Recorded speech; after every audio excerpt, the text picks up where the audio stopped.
Thanks for making my Monday that much better. I appreciate it. And hi, I see Rebecca and Margot already. Great to see you. If you're with me on Facebook, if you're with me on Facebook or YouTube, let me know where you're joining in from.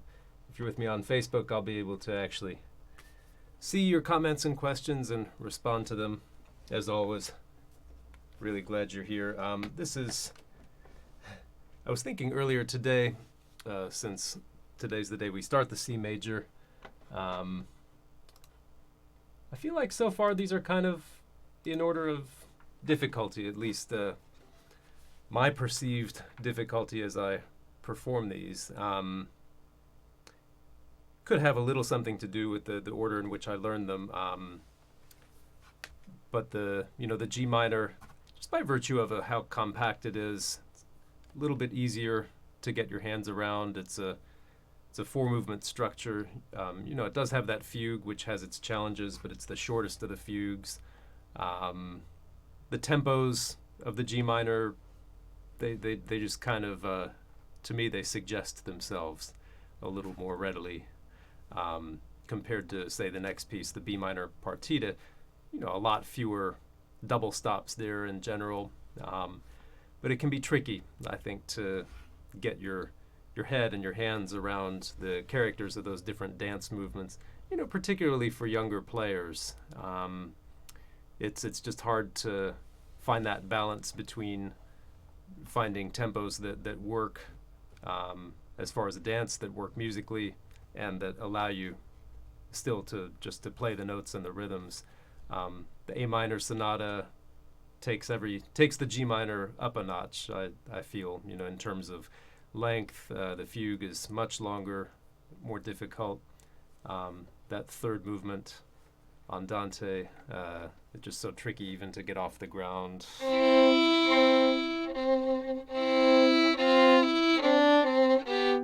And to find a suitable tempo for that.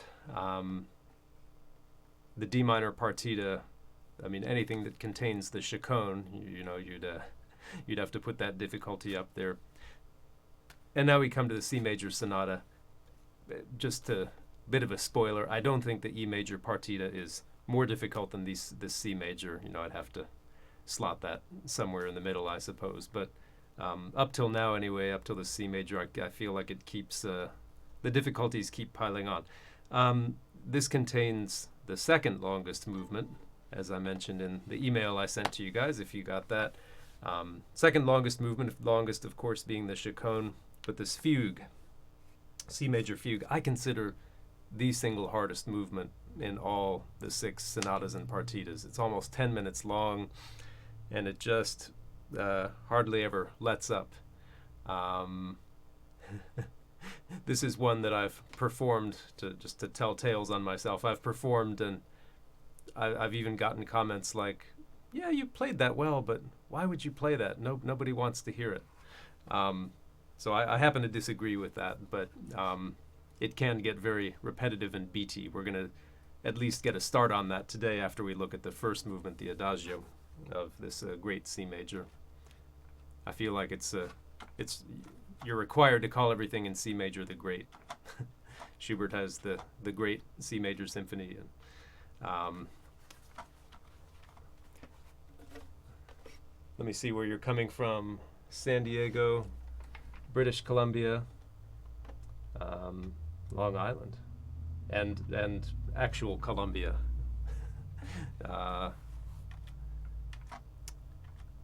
I'm using some brand new pedals here, and I can't. All right, I think they're behaving. Well, the first movement, Adagio, of this C major is not far behind, I don't think, in terms of difficulty. The word I want to keep coming back to for this one is proportion. I remember when I first learned this piece, between this first movement and the fugue, my right thumb was just black. I was pressing it so hard into the ebony of the bow. So, a couple things. Now I don't have my thumb on the ebony of the bow. I have it on the leather, which, after all, the leather is there to protect that stick anyway. And my thumb feels better not having a big dent in it. But yeah, back then not only was I pressing into the wood, but also pressing really hard and just squeezing this first movement out with all its double and triple stops and quadruple stops, and same thing with the fugue. So proportion. It really doesn't matter what your top dynamic is. It doesn't particularly matter what your bottom dynamic is, either, as long as you show a range over the big picture, the loudest part of the movement being substantially louder than the softest part, and as long as you show direction from beat to beat, from bar to bar. And so, in my early attempts at playing this, even though there were no dynamics marked, I had convinced myself these big parts just have to be fortissimo. I have to sustain the sound from frog to tip. Not only is that not very nice to listen to, but you leave yourself no margin for error in the playing of it. So let's, for those who may not have played this before or haven't heard it in a while, let's just get a little taste of this opening Adagio. It's a little bit like that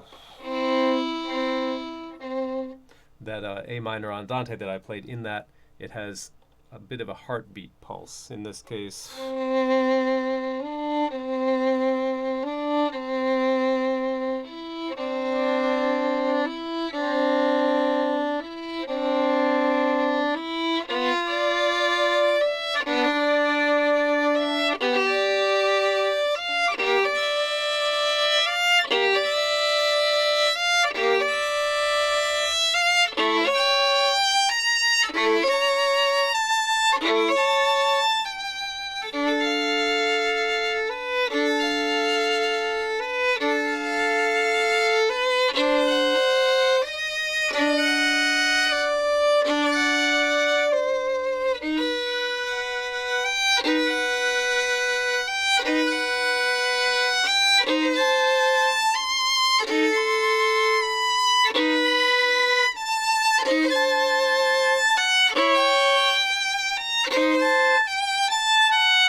Good, that gets us fairly into it. So, a few elements to look at. First of all, isn't it amazing? The fugues will often introduce three voices, three entrances over the course of maybe 8 or 16 bars or something. Here, within 4 bars, we've got 4 voices. Starts, it's one per string. Couldn't ask for a better use of the violin. And then the lower voice had turned to accompaniment there. Now 2 lower voices accompany. 3 lower voices accompany.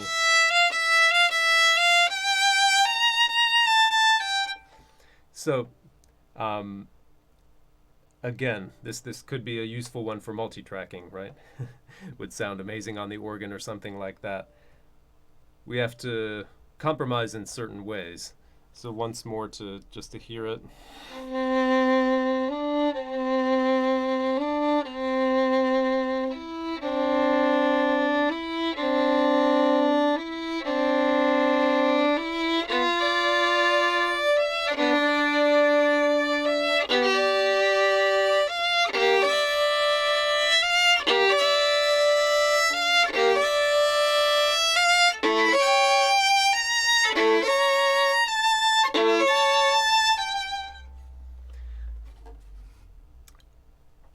The central figure of this movement, that rhythm,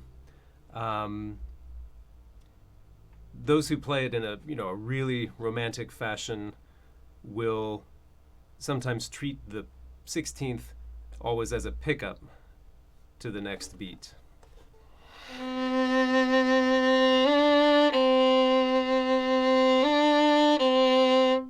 I also slowed down the tempo a bit there, but you see what I'm doing. I'm really connecting the 16th to the following beat here it is in tempo.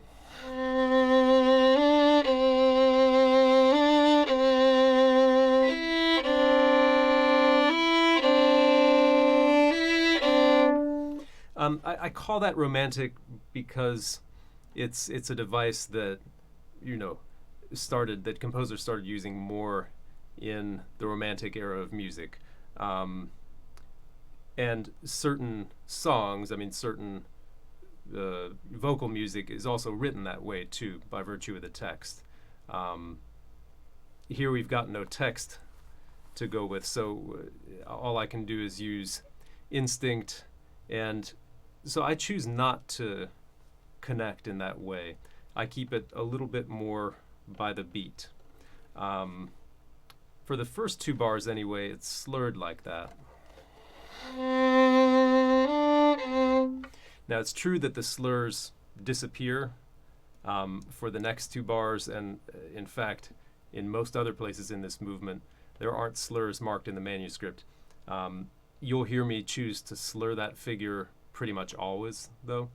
I can't make a lot of sense out of when it's marked slurred and when it's not. So I just choose to keep things consistent by slurring everything. And I take that also as a clue that this figure is beat by beat. Again, that heartbeat. So I put more importance on the first note of the figure. I'm spending a little time on this because it naturally informs how I'm going to play it dynamically too. So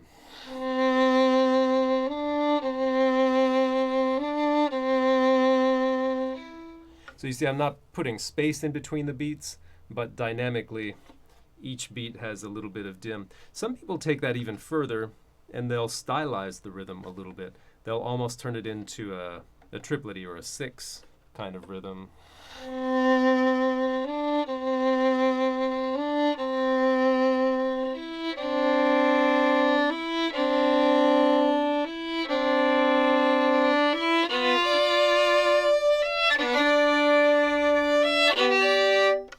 To give it even more of a lilt. For me, that almost, it takes away some of the weight that I like to have in this. So I keep the rhythm as is. I play it basically by the beat. And as you know, if you've watched any of the rest of this series, I put always the bass on the beat. That's easy enough in the first two bars.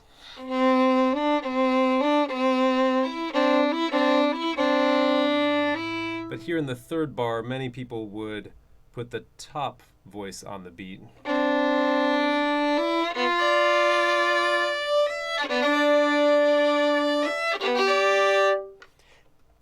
Now, as a listener, you wouldn't necessarily have to know how I'm thinking of it, but the way I just played it, I was thinking of putting the top voice on the beat. Consequently, I spent less time on the bottom.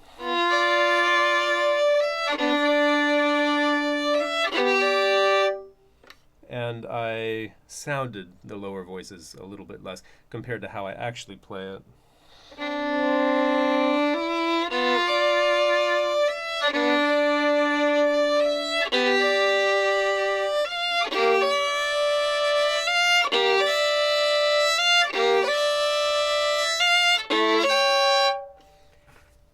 The reason is that the bass defines the harmony, the progression. The melody is very interesting, but if you listen to the bass line,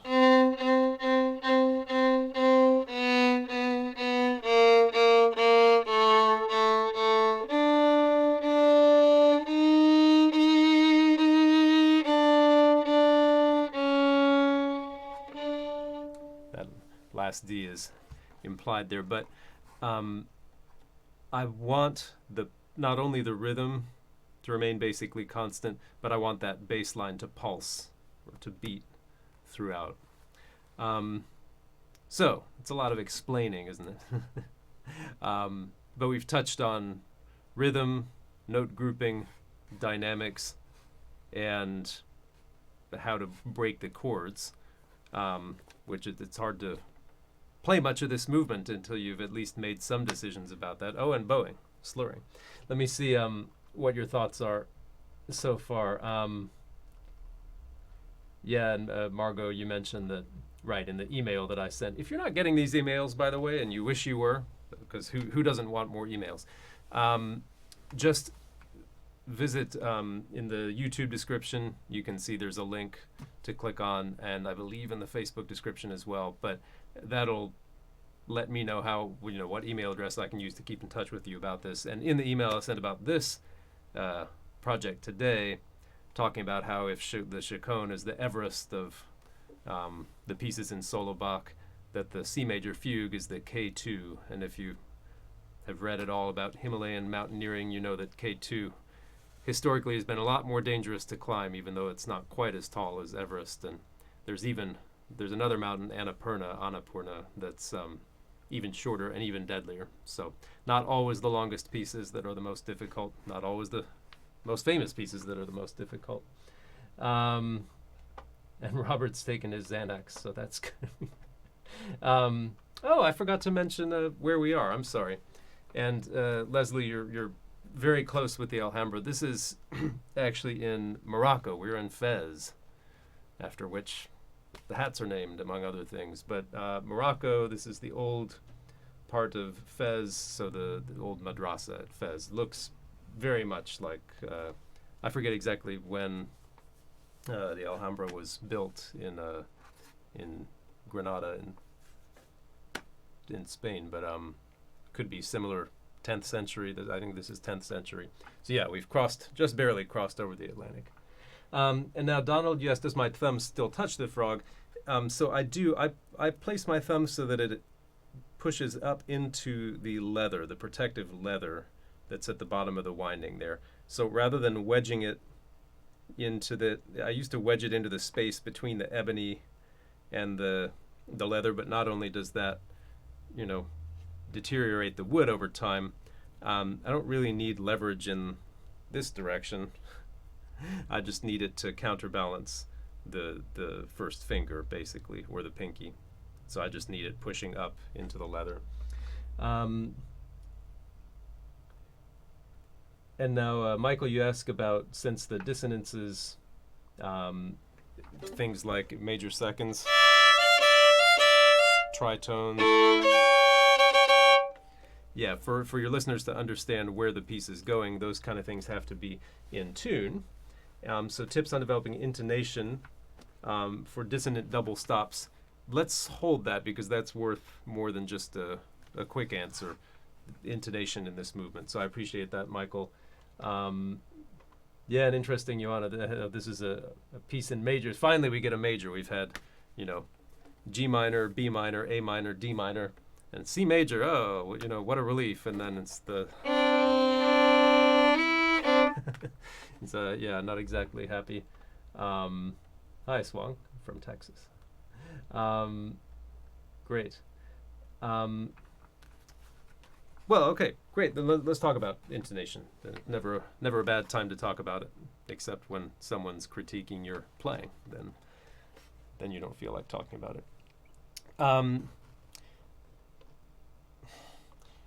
So, realities on the violin. We've got these 4 open strings. We can choose to tune them however we want. I think I talked in the very first Bach on the Road session about how I tune generally in tight fifths. I mean, that's not just for this playing, but for all playing. It works well with the keyboard. It works well with an electronic tuner, if you use that to check your open strings. Works well playing string quartets. It's the most common way people tune, whether they know that's what it's called or not. And so just a refresher what I mean by that. Once I choose my A, I'm hoping this is 441, right around there. I tune the E string next, and I do that because it's the highest tension string. And if I save it till last, if I do all the other ones and then adjust the E, what can sometimes happen is that the change in tension there will throw off the pegs on the other strings. Whereas if I do that one first, it's less likely that the D and the G are going to throw off the A and the E. So I go A, E, and then D, G. So when I tune my E, even though it's a perfect fifth, if you've spent much time tuning, there's a slight little range as to where that could be. You could be on the high side of the perfect fifth or the low side of the perfect fifth. So because I want things a little bit narrow, I want my E about as low as it can go and still sound like a perfect fifth. So that's a tight fifth. So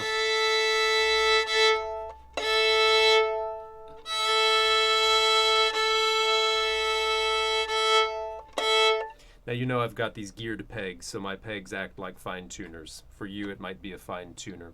And because of these kind of pegs, they leave a little slack. That's why you always see me tug on the string a little bit after I've adjusted the peg. It makes sure that I release the tension then and check it.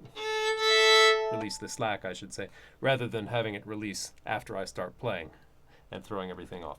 Now, if I have tuned a tight fifth, then I can check it in this way.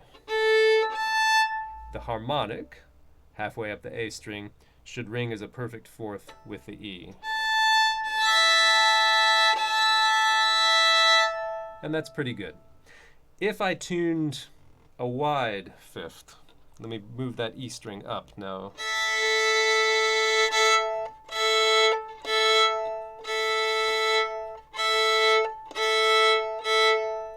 I don't know how much difference we're going to hear with this or not, but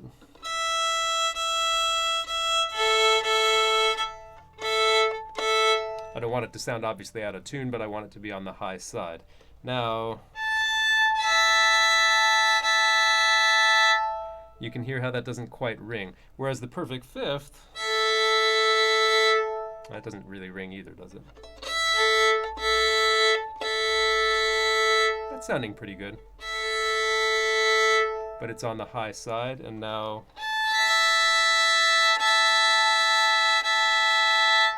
can't quite get it to ring right, yeah? So that tells me that I have not tuned a tight fifth. I'm going to move that E back down the way I like it. Sorry especially for all you non-violinists out there, this is a lot of violin open E, which is nobody's favorite. Now that fourth is sounding pretty good. Same for the other strings. Now I want, because I want tight fifths, I want to tune the D as high as I can get it. Same test. Good. I want the G as high as I can get it against the D. Same test. That's not quite ringing, is it?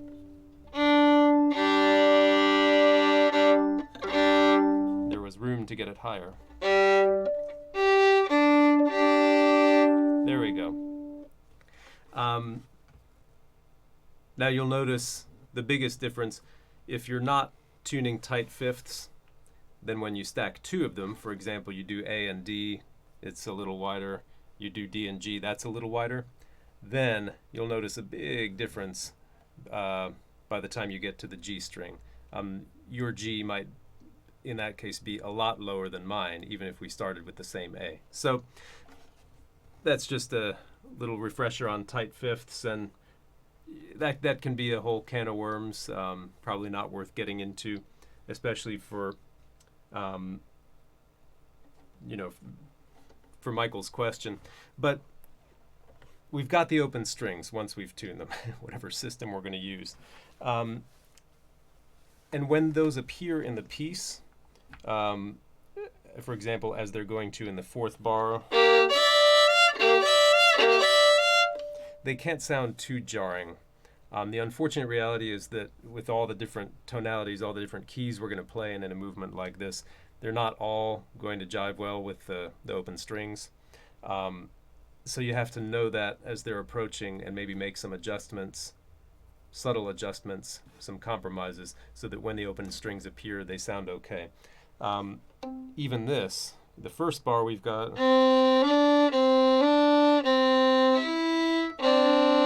now I've got that same D, but it's going to be open.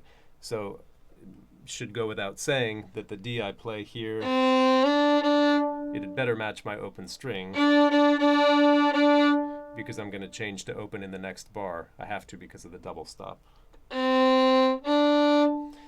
because of that, I have to choose a first note, a C, that sounds like a good melodic whole step with the D. That can be a judgment call. There's no open C string on the violin, so nothing exactly is going to ring. It just has to sound good with.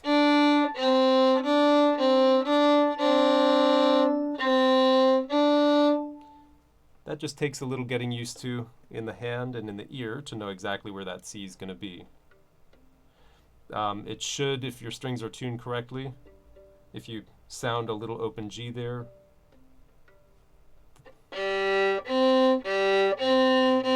that should be a nice perfect fourth. We can't play them together, obviously, but that's another way that you could arrive at that C.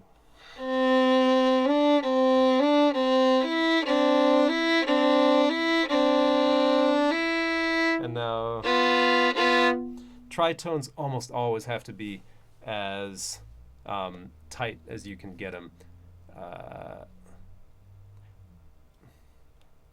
Actually, the interval is wide, but the fingers are tight together, 2 and 1. So the B is nice and low, the F nice and high.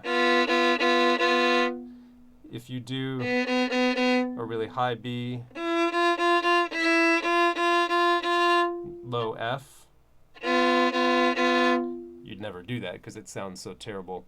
But if you're not thinking about it in advance, your fingers can end up in those places. If you're only thinking horizontally, only thinking melodically. And what I mean by that is in the second bar we have, if you just put an F down right next to the E,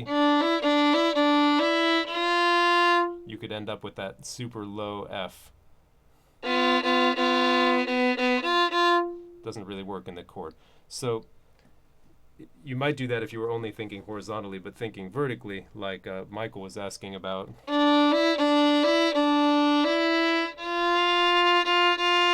Now I know that's a brighter F, a higher F, so strictly melodically it might not work, but your listeners' ears are going to be drawn now to that top voice.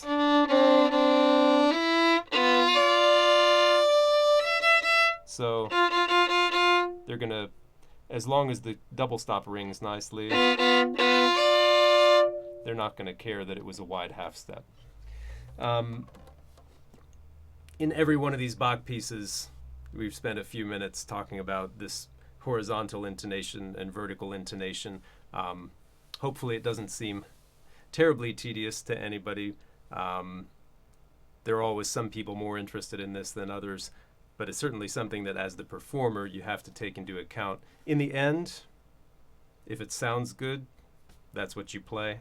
But if you're wondering why something doesn't sound good, why your fingers keep searching out the wrong spots, that it could be as simple as that they're used to moving melodically, horizontally, and you haven't taken into account the vertical nature. And Callum, you ask, well, maybe just to get rid of that one difficulty, you could always use the open D. I don't have a big problem with that. I do kind of like the tidiness, though, of we've got one voice on the G string, next voice on the D, next voice on the A, etc. I just think it's a nice way to open the piece. So that's why I would do it like that. Let's look at a few. I am going to play the whole movement through. Let's look at a few specific spots that are always have some choices to be made. As usual, I break these chords. I get 2 notes on the bottom. So on the third bar, you've already heard me.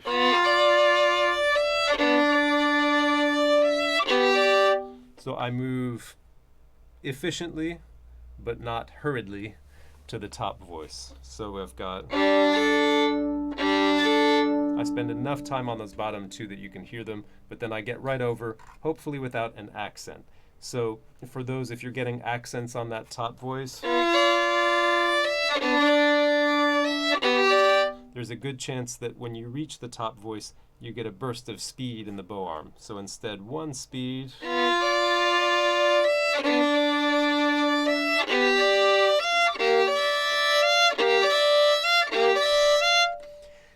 As far as holding notes and letting off of notes, here too, we got to compromise, right? Because already I can't hold 3 notes on the bottom and play a rhythm on the top. So really the only choice to make is, do I hold that D along with the F or not?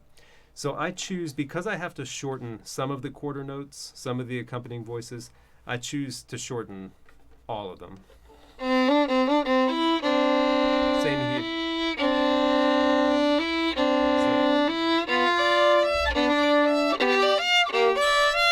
And in the bar number 5, where I've got just 2/8 notes, same. I let off the accompanying voice for the final note.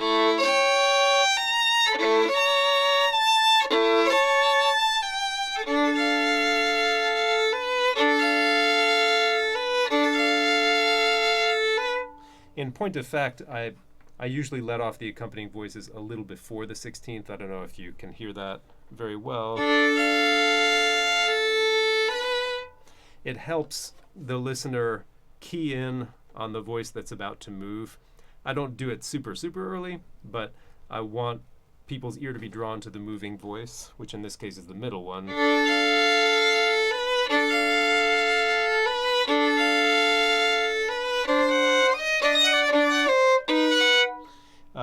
Let's see.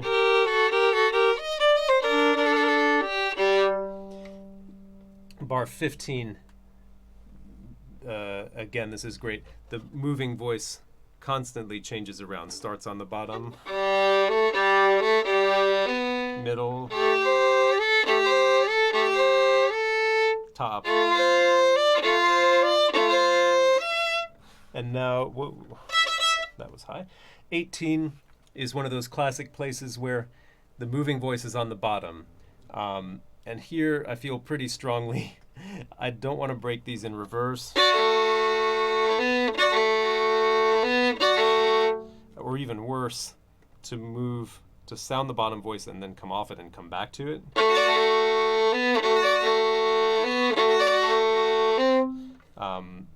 The worst place for that is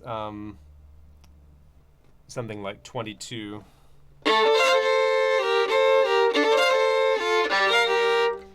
It just, it sounds bad. It just breaks character.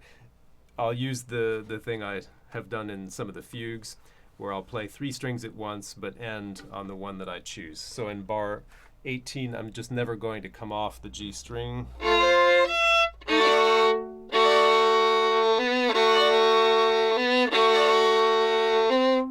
So the A doesn't sound fully, the A string.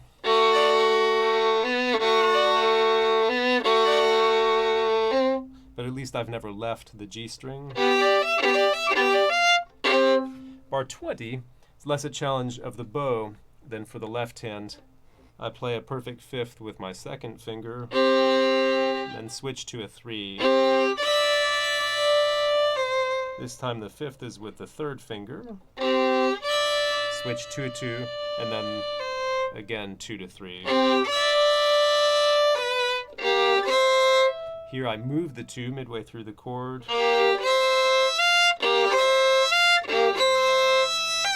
And do that for each one. So here I start on G and D. I finish by playing the top 3 strings, but I never leave the D.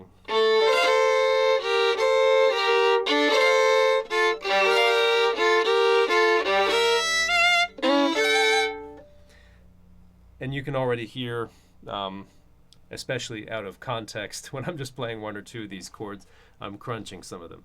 That I would really like to avoid when I play the movement, which is why I started by mentioning this word proportion. I have to know, what's going to be really the top. At least in every 8 bars, what's going to be the top. And where's my line where I'm going to start pressing or crunching, and let me stay far enough away from that. In the first 6 bars.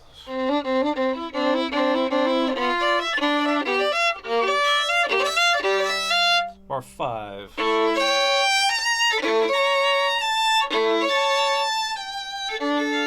Is going to be the top. So I'm going to make that just a forte, no more than that. In this section, with all the 4 voices and everything, bar 22 with the, sorry.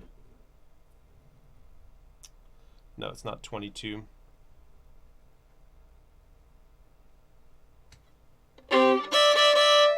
Bar 20 with the dissonance.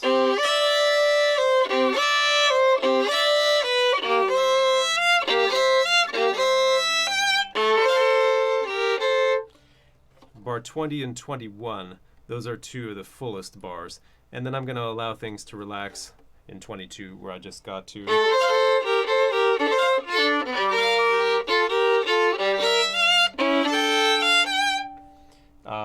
24 would be another high one. Dissonance to resolution. And finally, the highest bar in the whole piece, 33 into 30 for the downbeat of 34. That's what I'm aiming for the whole time. What a great dissonance on the bottom.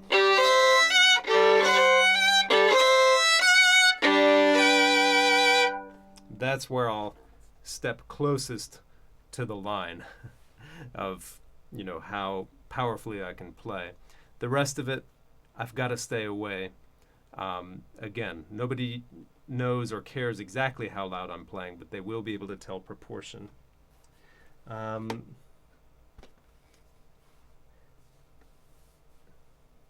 Well, let me go ahead and play the movement then, and we'll be able to get a start on the fugue as well.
and this movement almost impossible to play on its own because we started in C and in G, of course, because that's going to change.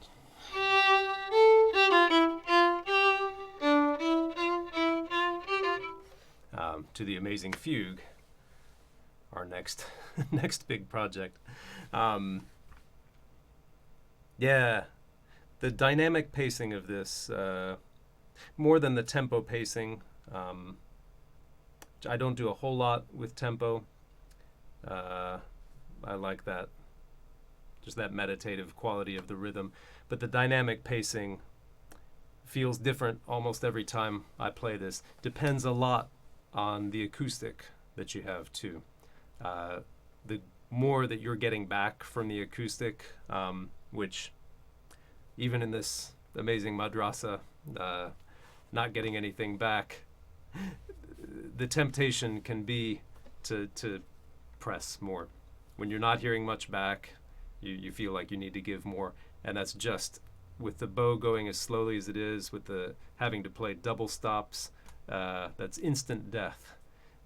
There's only so much pressure that the instrument is going to be able to handle in this situation, particularly with gut strings, as these are.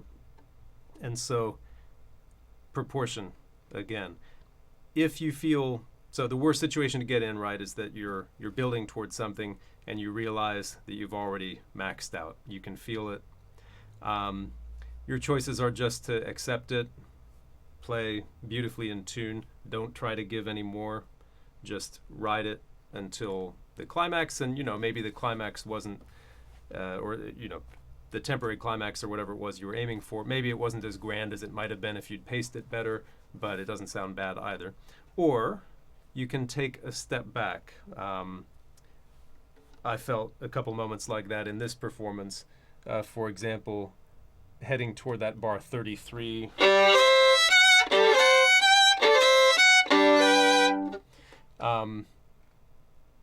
So I actually did a couple things. One was what I just mentioned. I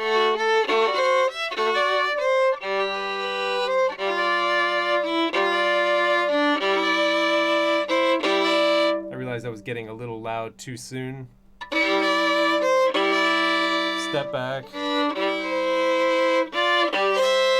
And then I did one more sneaky thing. I took more bow. So just here, instead of slurring,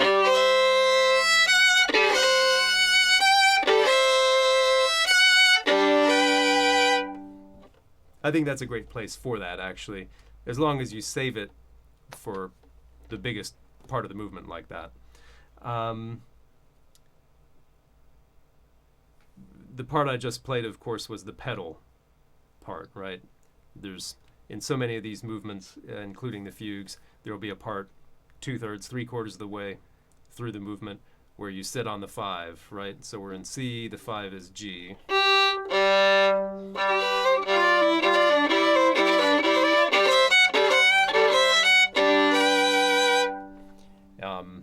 The only difference with this is that even though we come to some kind of an ending in C, there's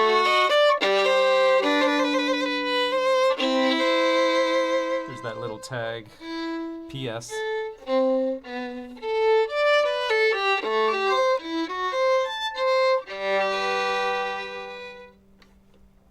To take us to G. Good. Let me see if there.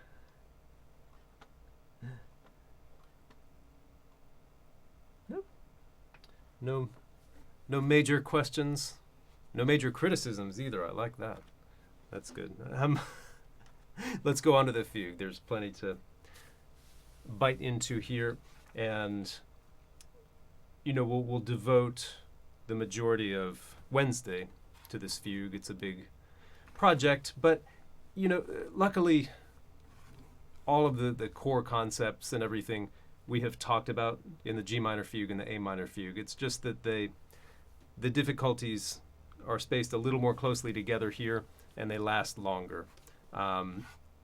So memory, for those of you who like to play these things from memory is more difficult. I think this is the hardest movement to memorize.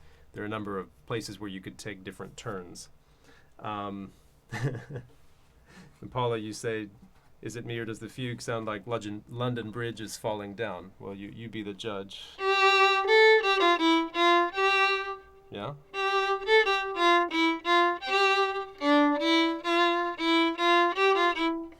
So definitely. Definitely. Too bad Bach never got to see London Bridge. Maybe he will before this whole tour is done. And Callum, good question. How often do I do these streams? Well, it's for the last 4 weeks. It's been every Monday, Wednesday, and Friday at 2 Pacific. So we've got today, we've got Wednesday and Friday of this week, also at 2 p.m. Pacific. And then next week will be the final week, Bach on the road, because that's the last of the 6, the E major partita. So let's get a taste anyway of this fugue.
Good, maybe stop there. It's one checkpoint. Checkpoints are important, by the way. Musically, they're important just to show when you've gotten somewhere. I'm not not the world's strongest musical theoretician, and I think I can, safely assume that not everyone in my audiences are going to be full-time professors either. And, even if they were, it's just satisfying to know, okay, we've gotten somewhere. When you're watching a movie, an effective soundtrack points up the action, or maybe occasionally it plays against the action, but generally something important happens. There's a moment. The place we just got to, it's the end of a long episode of eighth notes, not the strict fugue part. Fugue, it's easy to tell when we're in the midst of that. You've got voices, layers of voices, and you can hear the subject. And, then there are other parts like...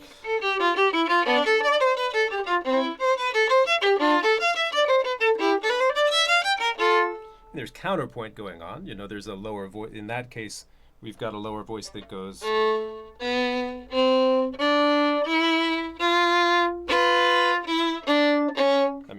Bach's bass lines are always amazing. So in context again.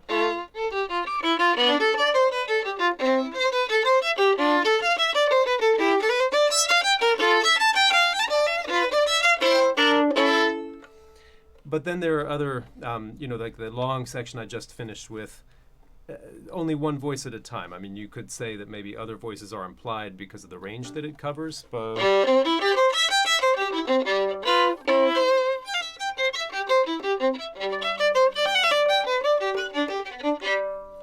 in places like this, the shape is so important because finally we're free. We've got no shackles of, all these other voices tying us down. And places like these, I think there's more freedom of tempo, freedom of rhythm. Maybe to let it tumble down the arpeggio a little bit.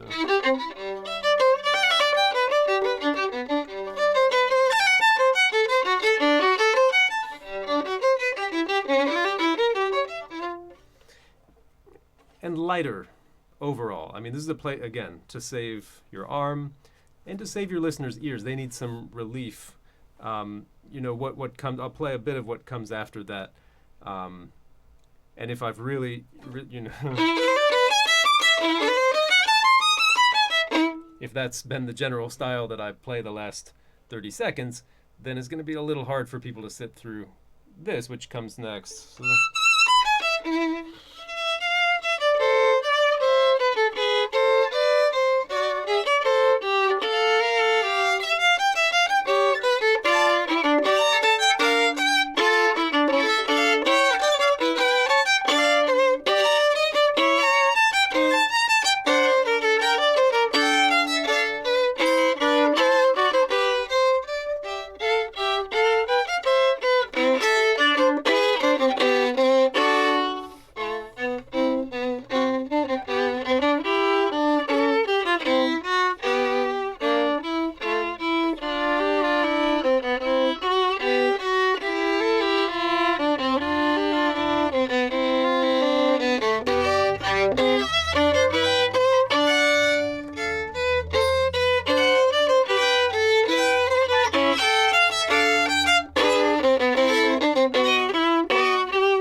I shouldn't have made that mistake because of what I'm going to say next.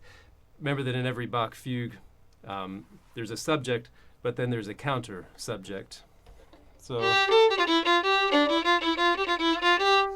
what does the first voice do while the second voice comes in with the subject?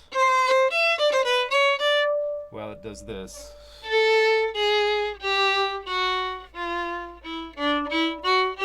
And so that series of falling half steps, in some cases he turns it around and it's rising half steps, but that series of falling half steps should make this actually easier to memorize.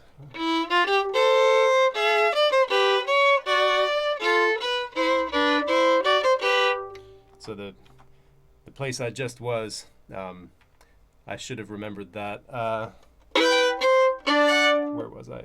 Yeah, it's a thick place. Here we are. So starting here, the top voice has the falling half steps.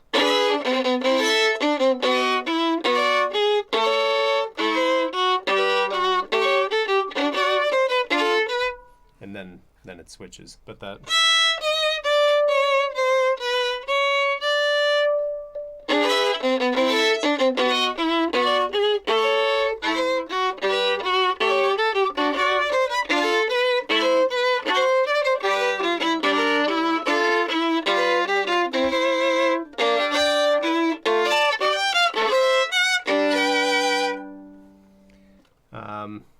Yeah, not for the faint of heart, but for every chord, whether it's 2 or 3 or 4 notes, there's one, maybe 2 voices that you're hoping people will hear. So the technique is always the same. Get 2 notes on the bottom, roll to the others, end where you want to end. It's just, as you can hear, the important voice switches much more frequently in this, and Bach uses more of the 3 and 4 note chords. Like the place I just got to, the moving voice always switching.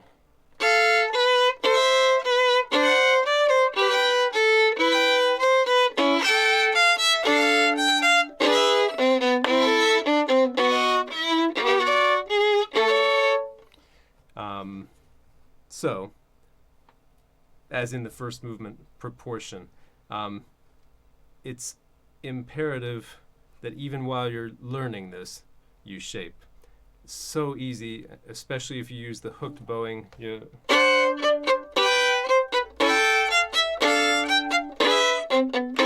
And it just becomes, you've experienced it if you've worked on this piece. You've experienced if you've heard performances of this piece, where it just, you're getting hit over the head with those 4-note baseball bats. Let me get to your questions and comments before we call it a night on the road here. And Michael, you asked about using these kind of pieces to test new violins. I would play anything that you're planning on playing. Maybe not the fugue as much, just because, unless you truly feel in a position where you've mastered it, you're going to be distracted by your own playing, for something like that, rather than listening to the tonal qualities and truly being open to the response of the instrument. But let's say that you felt limited in the C major fugue because you feel like the instrument's not responding. You're trying something new and you want to just see how it responds right out of the gate. I think that's a perfectly valid thing to do. I just wouldn't get sucked into, I would probably find it more useful to play just things that you are really comfortable with. The first movement, I think, would be great to see what's possible as far as drawing the sound,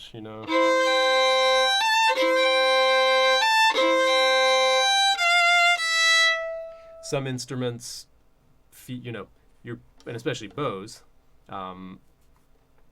you feel like you're just drawing the sound and it really rings out, whereas others, you feel like you've got to keep putting in energy, and for some instruments or bows that may be the case.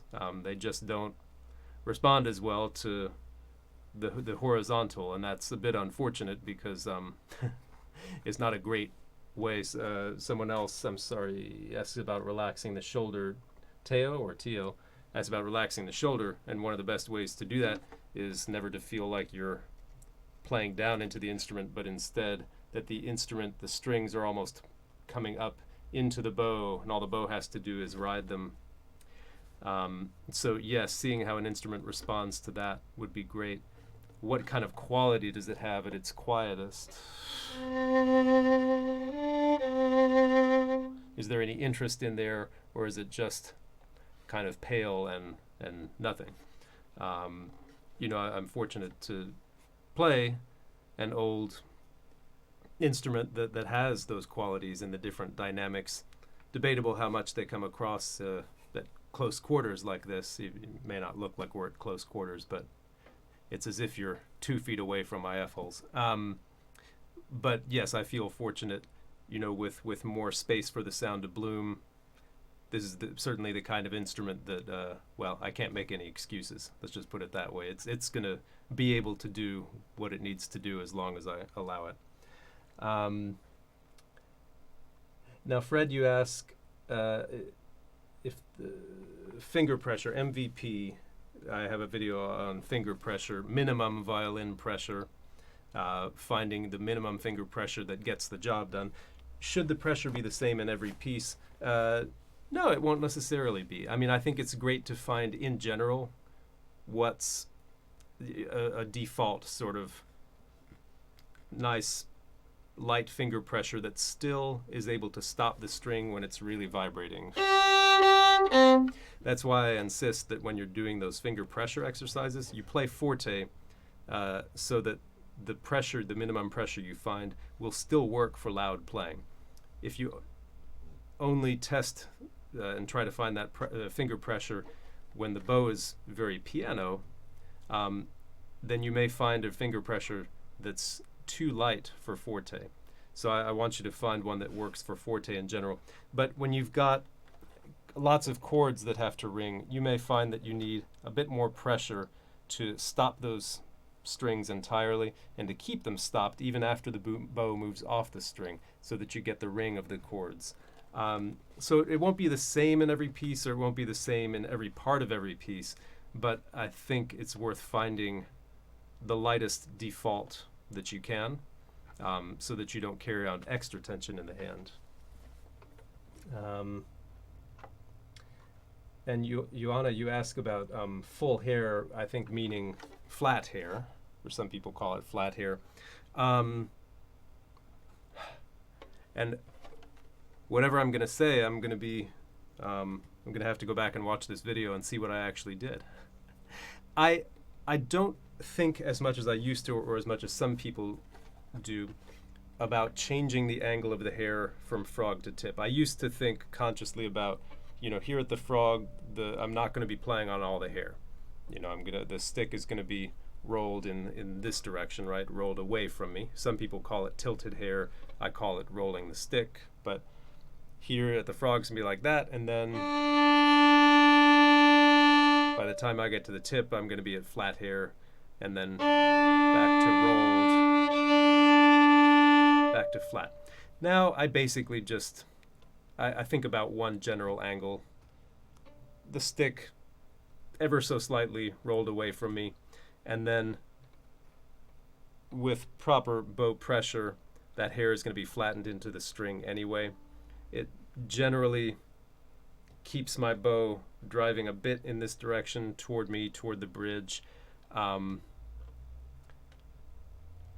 There aren't a lot of times that I think about the angle of the hair. I find that most of what I need to do can be accomplished with the weight or lack of weight from the arm and the weight distribution here in the hand. Is it more toward the first finger side or more toward the little finger side? But I confess I would have to watch the video to see what I actually do. Walking the walk. And as far as right hand tension, yeah, John, you have the same thing that I did. Right hand tension, especially the thumb. Well, so it comes from realizing how much weight into the string do I need, and it's almost always less than you think. As long as it's directed at the right string or strings, then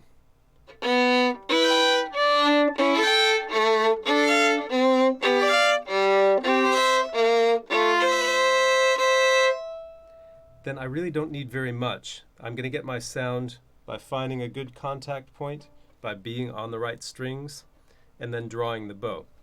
Here's the most common unhelpful cycle.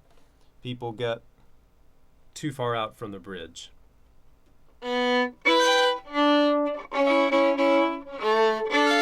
They hit extra strings. It's all too easy out there to hit extra strings. The sound is a little bit weak and unfocused. And so here comes more bow pressure because it sounds weak. So you put in more bow pressure, then it gets crunchy. When it gets crunchy, if you're lucky, you might think of moving the bow around, but sometimes you just try to assert more control by gripping a little bit harder. And so you end up with the worst of both worlds, right? A sound that's not satisfying, and a right hand that's gripping really hard. Whereas instead, if you moved it in, it would actually take less effort to go.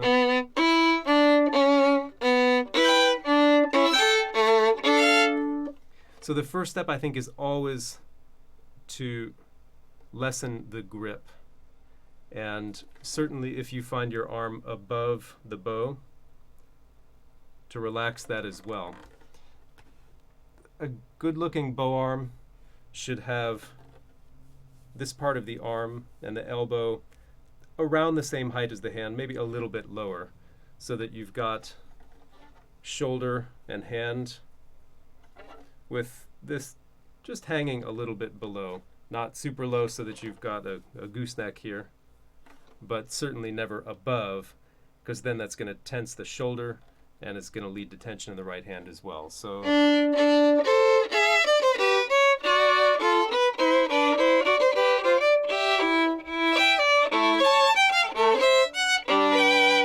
you're delivering the bow to the strings that it needs to go to, rather than pressing into those strings.